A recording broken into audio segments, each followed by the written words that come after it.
What's up, YouTube? I'm doing a video because I recently watched a video, and I believe it was from the Tactical Rifleman. The video's title was "You Should Bring a Knife to a Gunfight."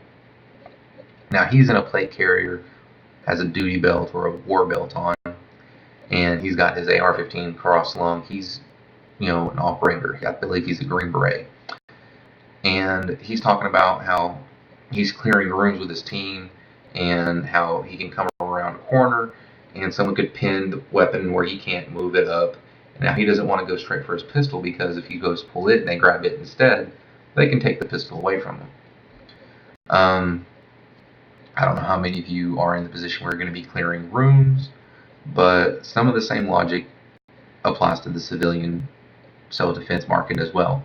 Now, what he was saying would work for SWAT team guys or, infantrymen who are clearing rooms. If you're clearing rooms, he said, have your knife right here on your plate carrier, or when you pull it out, the blade is here coming out, and I'll get my pocket knife out so I can show you the direction the blade should be.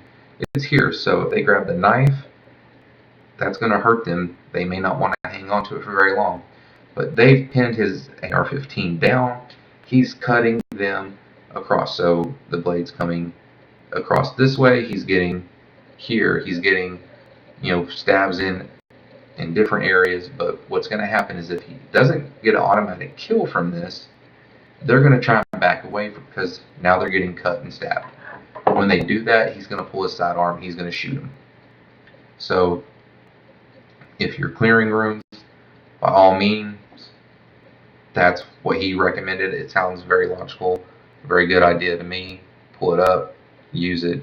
I've seen people, put their knife where it would be like this, and that really wouldn't work because if your hand's pinned against you, you pull this down, well, your blade's in the wrong direction. So I would carry it this way, so if you have to use your left hand, it's in the right position. Now, I was thinking about that video, and I'm not in a situation where I'm going to be carrying a fixed blade knife on my chest. I don't have a plate carrier. I'm not tacti cool. I don't have my AR rigged up with the look at me goofy cool accessories that I don't need on it. I have a flashlight so I can go coyote hunting, and if I do want to use it for home defense, flashlight's all I need. I don't have a can on it or a silencer. It's not mission essential. Mission essential for me. I've got optics. I've got backup optics, but I have no laser, no IR. Any of the stuff that you might see some people. I have no foregrip on it. I grab it the way you're supposed to grab it. So I don't need that stuff. I'm not clearing rooms for a living. I'm not in a position where I'm working with a team doing those type of things. I don't need all that stuff. But there may be a situation where, we've talked about it before, where you're going to pull out of your holster and then someone grabs your wrist like this and gets a hold of you.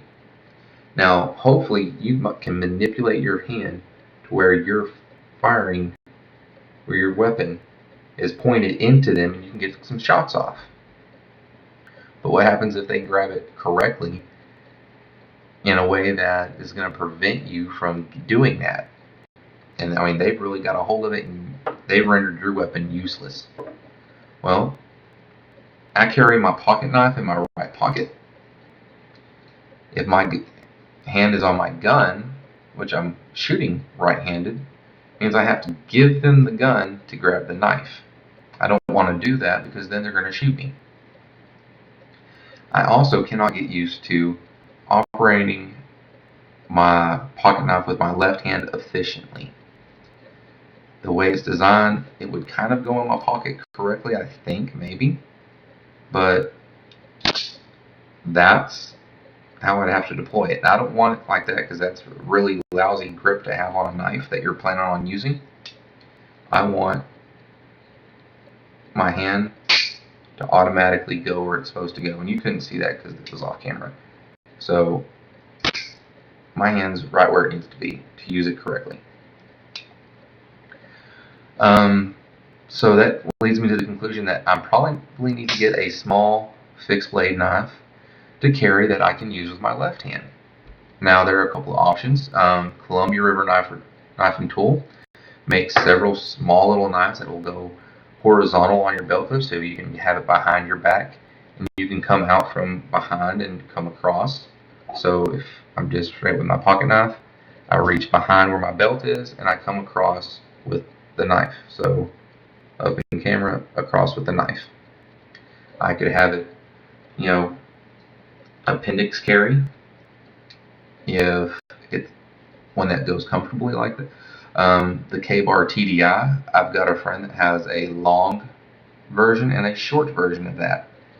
He carries the long version on his war belt, and he carries the short version on his plate carrier. Now, he's not clearing rooms either, but there are days where we feel like, hey, let's do some training, and I use an extra plate carrier of his, he puts on his plate carrier, and we practice, coordinated movements and, direct action type stuff. It's fun. That's part of owning firearms is it's fun, to do that stuff. There's ranges here where they have rooms set up where we can go in and we can clear the room. And from SOI back at Camp Pendleton, they taught us, some of that stuff. So I can say, okay, when you're here, you're stacked up, you got your hand here, you want to tap, and we can do a little practice, we can do a little training. And, if the worst should happen where, like, I don't know, Walking Dead or, Kick Jong-un decides to raid us and it's a Red Dawn situation, we kind of have a little bit of training, but mostly it's because grown men are like boys wanting to play war sometimes, and that's the coolest thing we can do. So, yeah, we practice, but that TDI, I've seen police officers carry it. Most police officers I know either carry it, a push knife, something that they can use. And that TDI, I've seen appendix carried, I've seen carried on plate carriers, like I said, and it's got a handle, so that when you have a handle and you make a fist ready to fight, the blade, I'll demonstrate right here, but I don't want to cut myself. The blade is like right here, so every time you punch, you're cutting, except the blade is designed to come in this way, and so you're coming across, you're punching, you're stabbing that person and slicing them as you're defending yourself and punching. So something I can deploy with my left hand if that right hand ever gets grabbed and renders that firearm useless. So that's my thoughts on it. That's what I'm going to look into finding. I'll probably have the TDI ordered through my family's store, unless I had to go with the Columbia River Knife and Tool because I've become a pretty big fan of their company and their products. I'm not a paid spokesperson or anything. It's just a brand that I know that I like. Same thing with Ka-Bar. I own the actual Marine Corps Ka-Bar that's pretty famous looking, but it's because I've had that one since I was in high school, carried it in the Marine Corps, and I still have it. It's a good knife. So I'm sure there are other brands you can look into. Those are the two that I know the most about. So, just kind of food for thought. You need to have something to use if your weapon's hand becomes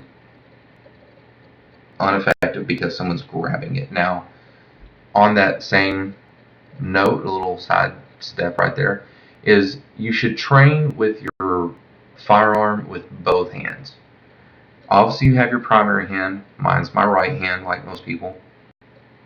But if this hand were to get shot, were to get crushed, something were to happen where I cannot use this arm, I need to know how to use the firearm with my left hand accurately enough to defend myself, and I need to practice clearing malfunctions with one hand for both hands. I don't do that with my right hand either. Colion Noir had an episode where one of the guys from his show was out training with a Navy SEAL, and the Navy SEAL would say your right arm's been immobilized. So he had to switch with his left hand. He's sitting there shooting. His Glock malfunctioned. It does happen. So he has to clear the jam by pushing it off of his body to get back in the fight. I've never done that. And I can't say that I would be comfortable enough doing it in a real life situation, but that does happen. So it makes me think I need to train more on that. I need to get some training on that. So a couple of things for you to think about. It really sucks that we have to think about things like this, that we have to worry about things like this because it's the society we live in. I would love to be able to just have the firearms for hunting, target shooting, just for their enjoyment factor. You know, back when I was growing up, were there people that needed to defend themselves? Yes, there were. But it wasn't as much of a necessity as it seems to be today. You know, rarely heard of anything like that going on where you would say, hey, we really need more people licensed to carry. But as our society has progressed, as things have gone the way they have, it's just become more and more of a necessity. And the unfortunate thing is we have to worry about that stuff. So be smart, train, carry quality stuff, you know. And that's another thing. I don't have high dollar, top quality anything. I don't have $1,000 pistol. I don't have $100 to $200 pocket knife. It's impractical for me to own stuff like that. I'm a father, I'm a teacher, I've got bills. But I do spend money on things that are quality. So you consider them kind of the mid-range price point. You know, Springfield, Glock, even Taurus make weapons that will work, but aren't over the top price range. You know, that's the position that I'm at. You know, if all you can afford is the high point,